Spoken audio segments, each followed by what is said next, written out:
Hello everybody, Peter here from the Esoteric Order of Gamers, and welcome. In this video I'm going to be talking about Armoured Clash, the steampunk tabletop miniatures game by Warcradle Studios. I'm going to tell you how it plays, what I think of it, and I'm also going to show off 2 fully painted armies from this set and some extras as well. Stay tuned.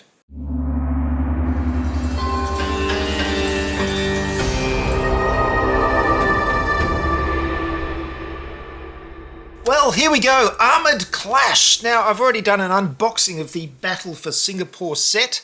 Now, before I get started, I should tell you that Warcradle send me stuff for free, so I can show it off to you, but my opinions are my own, and I don't charge for these videos. One thing I must mention up front is that the Battle for Singapore set is a starter set, so it comes with a quick start version of the rules, and it doesn't have the command and conquer cards that you need for a full game. You can buy the full rulebook separately or download it as a free PDF, and you have to buy the card decks separately. So the Battle for Singapore set has an Empire army and a Crown army, and when you put them all together you'll have a skirmish level worth of game playing in Armoured Clash. Now there are 3 different levels of playing. There's skirmish level, standard level, and cataclysm level. And your skirmish level goes from about 500 points to 1500 points. In the set you're going to have about 750 to 795 points. So I think it's the it's the Crown army that has 750 points. So you can just add a boon, which is a little special ability to that, and they'll match up perfectly. So bang, you've got 2 armies to play a skirmish level game with. I played a skirmish level game last night and had a fantastic time. I didn't feel like I desperately needed to make it larger to enjoy it in any way, shape or form. The skirmish level was still a great game, but, well, I was about to tell you then what I think of the game as a whole, but I'm going to save that till a little bit later, so stick with me and I'll give you my opinion on the game. First, I'm going to give you some insights into how it plays, what the system is like, and how the flow of a turn works. So here are the rules for Armoured Clash, and it's a very nice rule book. I must say this is laid out very well. One of the interesting things that they do is that there are little notations next to certain words, and then on each double page spread you have a little box in the corner that references those notations and gives you the page number for that particular fact. So if they talk about, for example, discipline, there might be a little 2 next to it. You can go down and see, oh yeah, discipline, and page number 75 to find out about discipline. So not only does it have an index at the end of the book, which is fantastic, but it has these little page references so you can quickly find things. Now, of course, me being me, I've made a rules summary and reference. Here it is here. And you can download this from my website at orderofgamers.com. So I've got all of that rule book into 3 pages. There you go. There's a double-sided sheet and a single-sided sheet. And I've got a couple of player reference sheets as well.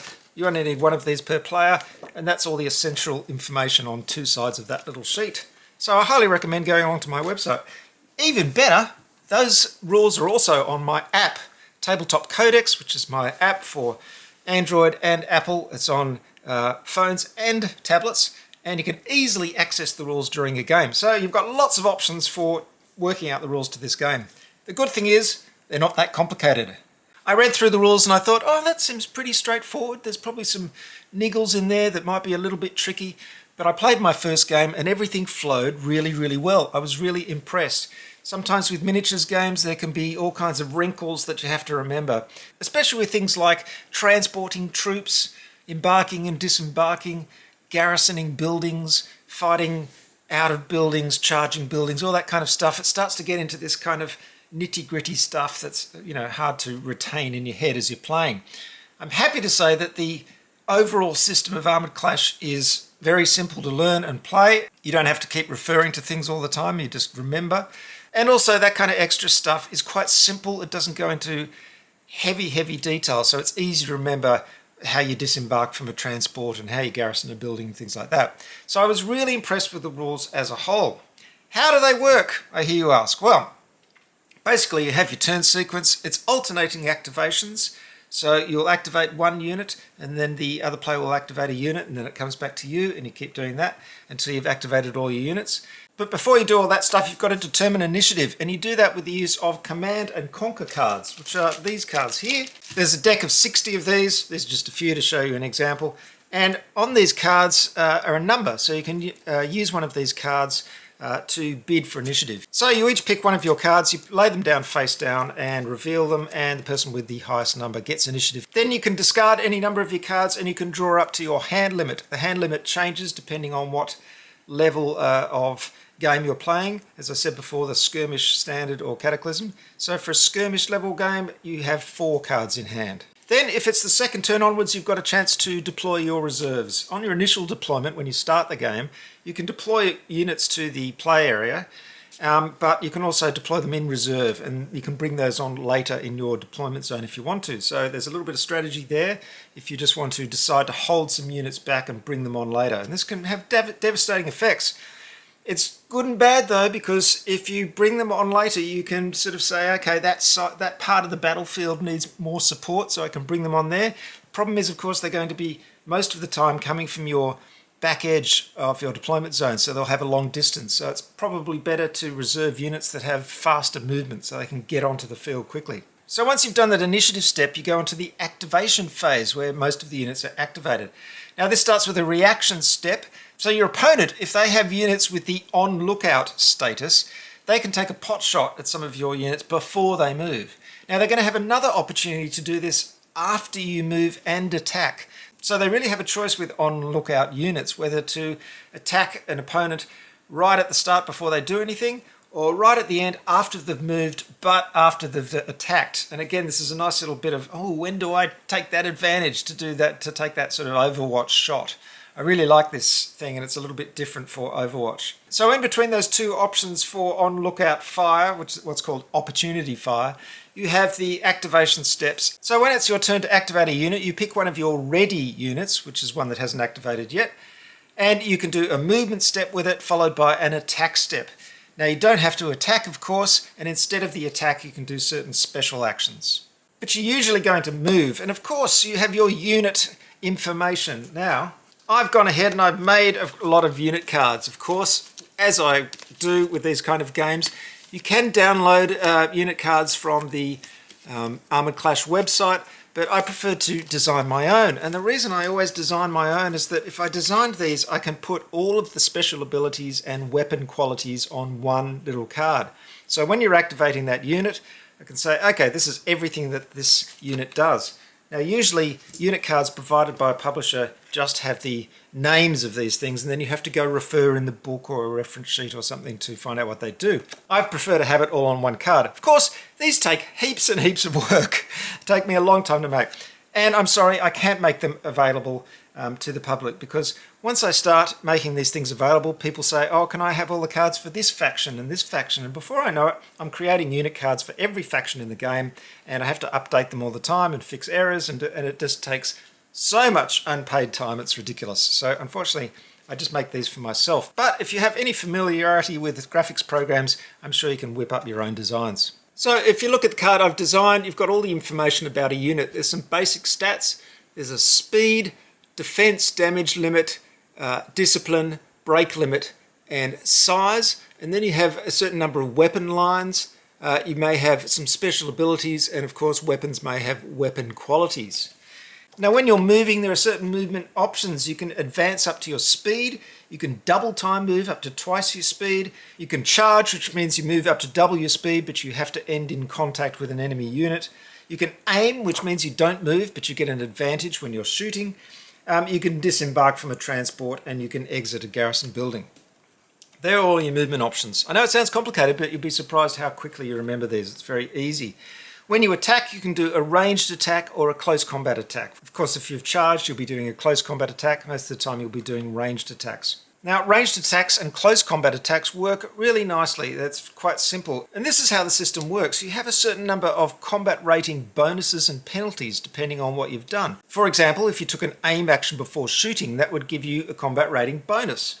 So you add up these bonuses and penalties, and if you have an equal number of bonuses and penalties, your attack is neutral. If you have more bonuses than penalties, your attack is improved, and vice versa, your attack is weakened. And you very quickly remember these few small conditions for shooting and close combat and can work out that balance easily instead of having to remember modifiers like, oh, -2 for cover and +1 for this and everything. So they've kind of taken that bonus penalty system, but they've taken out the numbers, if you know what I mean. Now, whether your final attack is neutral, weakened or improved modifies how you re-roll the dice. And what we have here are some custom dice with various icons on them. Now, the number of dice you roll, it depends on the weapon line, it depends on the size of your unit, basically. Not only are there 3 different types of size of battle, but there are 3 different types of size of unit. These are called basic, full strength and reinforced. So, for example, with this unit here, you can see that the basic has 8 models in the unit and 16 for full strength and 24 for reinforced. So if you look at the weapon line, it depends on whether you have a certain number of models, and that's how many dice you get to roll.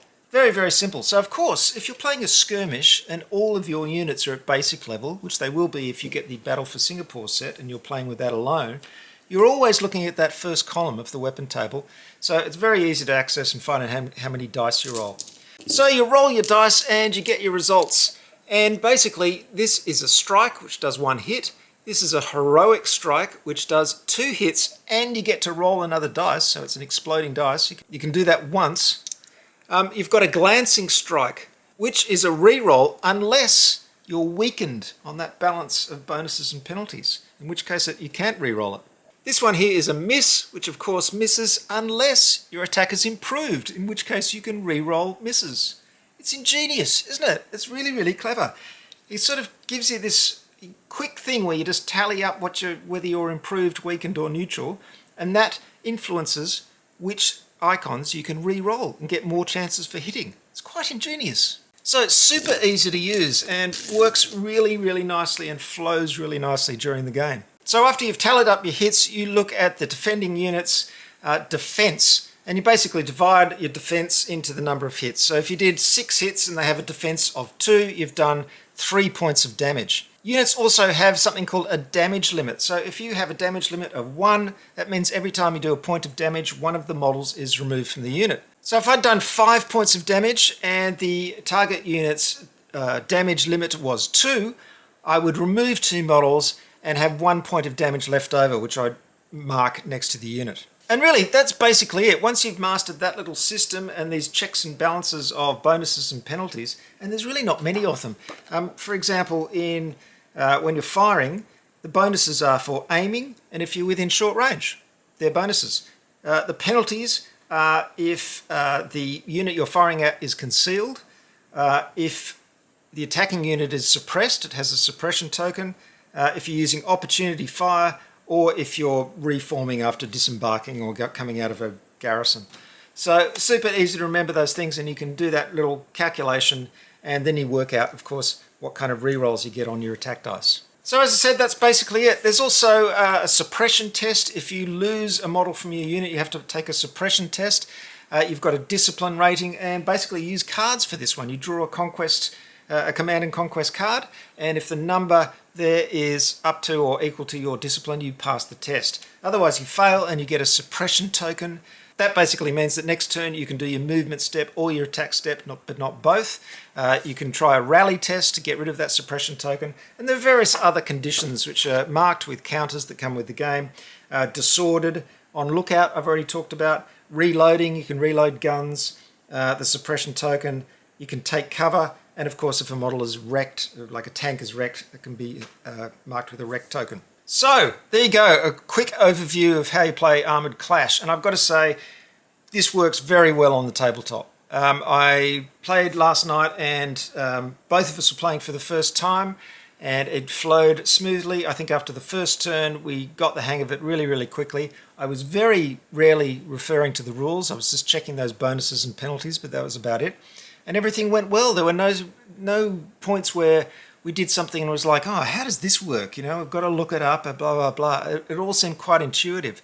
In close combat, of course, the other unit gets to fight back. If they have a melee attack, they can fight back, and then whoever does the most amount of damage gets to push the other unit back 3 inches. That worked really, really nicely. And in fact, was very important on some of the moments where we were trying to contest objective tokens, and you'd get up there and desperately try and push the other unit off by winning the close combat, which just felt very real and intuitive. It was like we really were fighting over this objective and pushing the other unit back, and then the other unit might have been pushed back, but then it would move forward and try and push you back, and it was this real feeling of fighting over an objective, which I really, really liked. One of the things I enjoyed, that I felt there was a really good balance of damage output.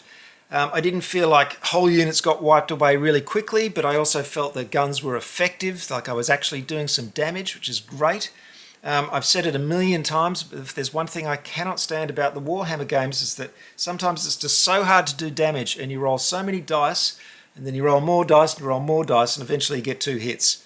It's not like that at all in this game. It feels satisfying to roll the dice and do the re-rolls. And that's the big difference.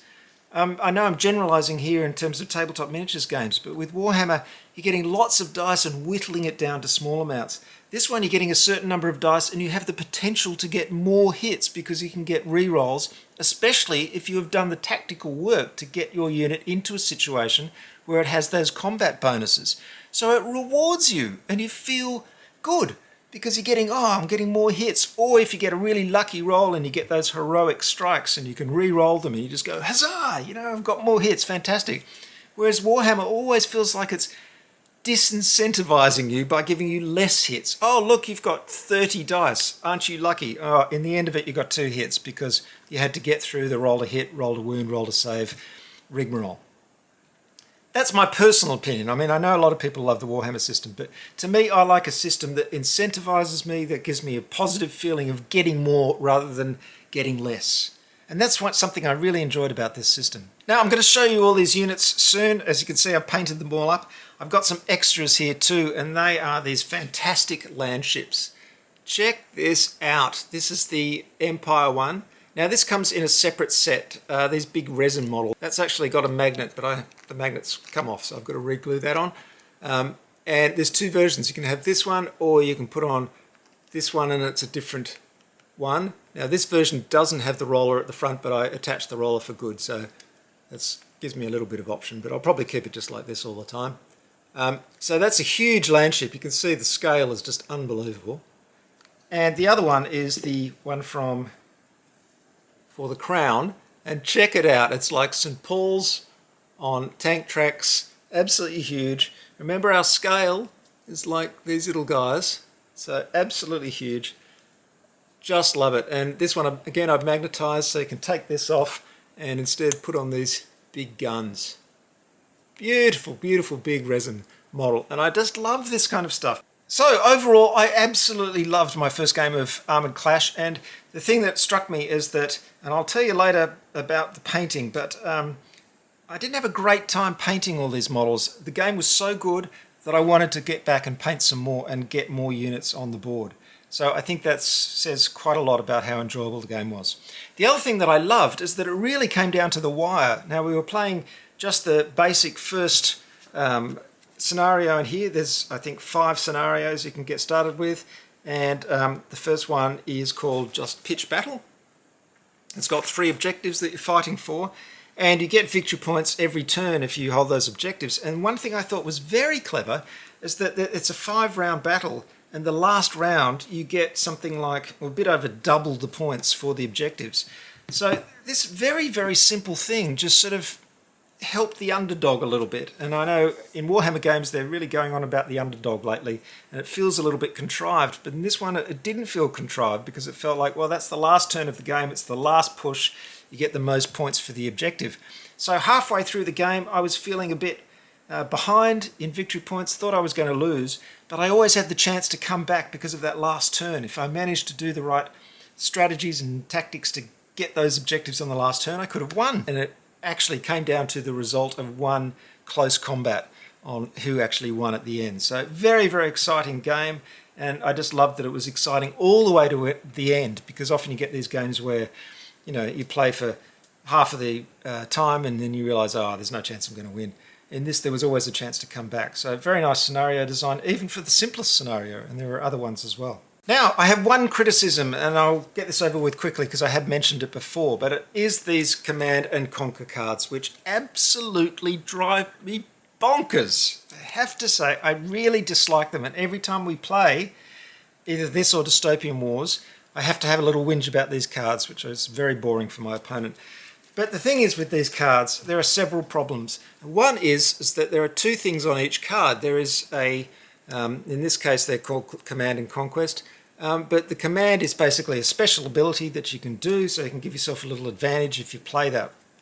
Now in the game there's also a chance to interfere with the command that someone plays, which is nice. So you can play a card face down, the other person can choose to interfere, play one of their cards. If their number on their card is higher than your number when you reveal it, you don't get to do the command, which is very cool. So you've got the command, but then you've got on the flip side a chance to get more victory points. So if you annihilate an enemy unit with an aerial target attack, you can score a victory point or whatever.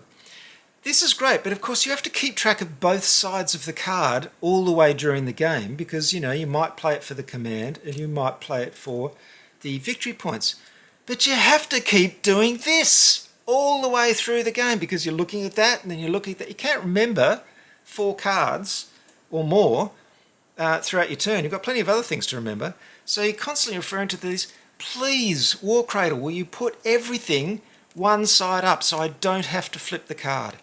Please. Whoever thought that was a good idea probably thought that was really cool.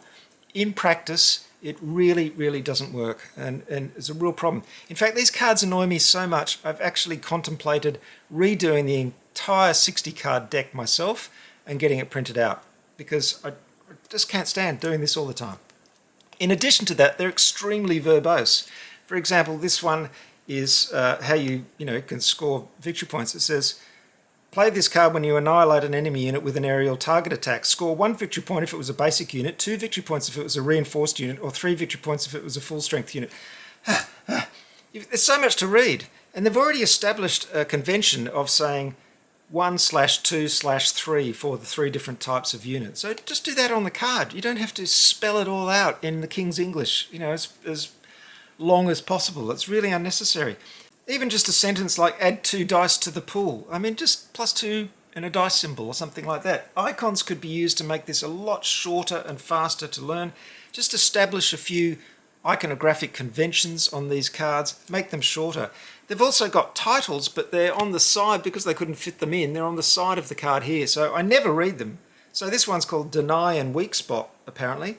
But you never see that, so they don't have any sort of thematic punch. They don't feel like, you just feel like you're doing something. You don't feel like you're actually doing anything thematically because you can't see the title and you never read it. I just love to redesign these cards, get my hands on them and redesign them. They really frustrate me. That's my one thing that I don't like about the game, of those cards. Now, it also does come with a range ruler, which is this ungainly thing. It's very nice. You can see I've painted it up. I never use it because tape measures are so much easier. So you've got that. Movement is very easy, but some of the larger models, like these land ships, use a little turning template that comes with it. You also get a few of these lovely tokens for objectives, which are great. And you get this little turn marker, which I love, which has a little dial on it. I just wish this was bigger. This should have been nice and big. It should have been as big as these. Because it's great, but it's really, really tiny. Well, I think I've talked enough about the game, so let me show you these miniatures. Now, I'm also going to give you some tips on how to paint them, because I've got to say, painting epic miniatures is challenging. It's not for the faint-hearted. I know a lot of us have painted a lot of miniatures. Epic painting is a different beast entirely, because they are so tiny. And I must admit, I found painting both of these armies a little bit of a chore. However, as I said before, I enjoyed the game so much, I'm actually looking forward to going back and painting some more, which is crazy, isn't it? I particularly love painting these big land ships. They were very easy to paint. But these little guys are very, very small and detailed. And you've got to really come up with a system, because it's also a bit complex to make sure you've got the right selection of models on each of the bases. The instructions are quite clear. They're download PDFs you can download, and they give you the instructions, but it's a little bit hard to keep track of. And I tried to think of different systems. At first, I wanted to paint them on the sprue, but that proved difficult because, of course, all the different models for all the different units were scattered all over the sprue, so it was difficult to come up with some system which identified where the model was and paint them quickly because you're painting the same type. So that didn't work. Then I tried cutting out the ones from models and like one model, which of course has 4 different figures on it. So there's a lot to do for just one model. And those 4 different models I stuck on a paddle pop stick, like a wooden stick. That was fine, and it was easy to paint them if they were all on one stick. The problem is they were super glued onto the wooden stick, so getting them off the stick proved incredibly difficult. I probably should have just used white glue. In the end, I did still super glue them, but I super glued them to foam core strips. And this was about halfway through the process, and this for me ended up being the best way of doing it. So I'd get a strip and I'd get all the models of a particular type and put them along the strip, super glue them. You could probably use white glue, as I said, because when I used super glue and I pulled them off, I still had to file some of the cardboard off the bottom, which had stuck to the bottom of the base. So probably white glue would do it. And that way it was so much easier because not only had I organised then which models belonged to which unit, and you can see here that I've actually put the initials of the type of unit on the stick so I can identify them easily. But I could paint them quickly because I was just painting and then going to the next one, going to the next one, and you can do sort of an assembly line process of, I'm doing all the jackets now, so I do that. You're going to need magnification. Even if you have the best eyesight in the world, you will need magnification. I initially tried to use one of these lamps, which is a magnifying lamp, but the problem with this is that you really have to keep the thing you're painting at exactly the right place behind the lamp to get the right amount of magnification, and that can prove a strain on the body to do that. So I abandoned that attempt and realised why I'd originally bought this lamp and then put it in storage and stopped using it. So back in storage it goes. Instead I used a head loop, which is the one that you put on your head and it's got the magnifying. Now usually I just use cheap chemist glasses at a higher magnification than my prescription, and that works well, but for these you need really high magnification, so I used very thick ones in the head loop, and that was the only way I could see enough to do the detail. And then you have to decide how much detail are you going to paint, really. When you magnify that, you're going to see so much detail that you won't necessarily see when you are actually playing with them. But I think the trick is really to have that magnification so you can clearly paint each part of the model. But please, whatever you do, don't go in and start carefully highlighting everything at that magnification. You will drive yourself absolutely insane. You want to keep your highlighting very, very simple and just do it to a few obvious areas. Again, this is where contrast paints are absolutely perfect for this kind of thing. I use contrast paints throughout. For example, if there's any black areas, using black Templar can flow into the recesses and you don't even have to highlight it. You can do a little bit of a grey highlight very quickly if you want to, but you don't have to. I used red on the jackets of these crown soldiers, and I didn't highlight it at all, of course. You really don't have to highlight such tiny models, especially if you're using contrast paints. Coming up with the colour scheme was a bit challenging. There's very little online that you can use as reference, though there are some more appearing now. Another place where you can get reference is in the Orbats, which is the order of battles, which are available from the Warcradle Armoured Clash website, and they have pictures of each unit that are painted. I didn't go with that colour scheme because that came out a bit later, but I did find some painted models online and I sort of extrapolated from that. So for my Empire, I've got this kind of turquoise purple scheme, and for the crown they've got kind of red jackets, white pill helmets, but also there are different types of units that you can paint completely differently. So for example, we've got these Sharps rifles, who I sort of envisioned as Australian diggers, so they're in khaki. We've got the sappers who appear to be in kilts and sporrans and the like, so they've sort of got a Scottish feel and they're more green and tan. So you can introduce a lot of variety. They don't have to look all exactly the same. Now the other thing about this game is that, and I didn't mention this during the rules, but every unit has to have an officer. So you've got to have one unit which has got a little flag on it that identifies it as an officer. And these are of course provided on the sprues. So in my case, all the crown ones, the flags are painted red and they're painted purple in the Empire Army. I've got to say, it just looks absolutely gorgeous on the battlefield. That's the great thing I love about epic games. Even though they're very, very difficult to paint, it's so satisfying to see them on the battlefield. Our skirmish level game was on a 3 foot by 4 foot table, and it's just, even with this number of models, it just feels packed and it feels like a big battle, and it's really exciting. I'm really dying to get more models on the table, actually. And I believe I've got an enlightened army on the way, so I'm really looking forward to painting that one up, now that I've got the hang of painting these epic scale figures.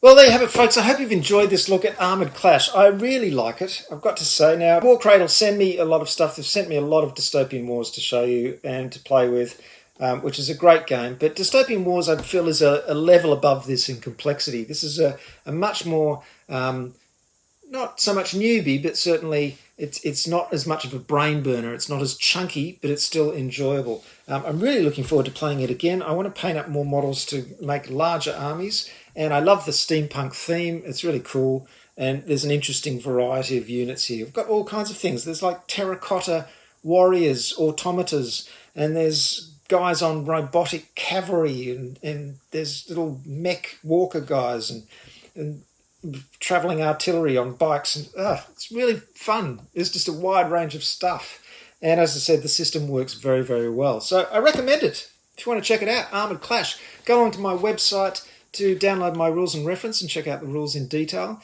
and of course download my tabletop codex, and you'll find the rules on there as well, which is a really, really handy app for learning rules. I'll see you next time, everybody. Good gaming!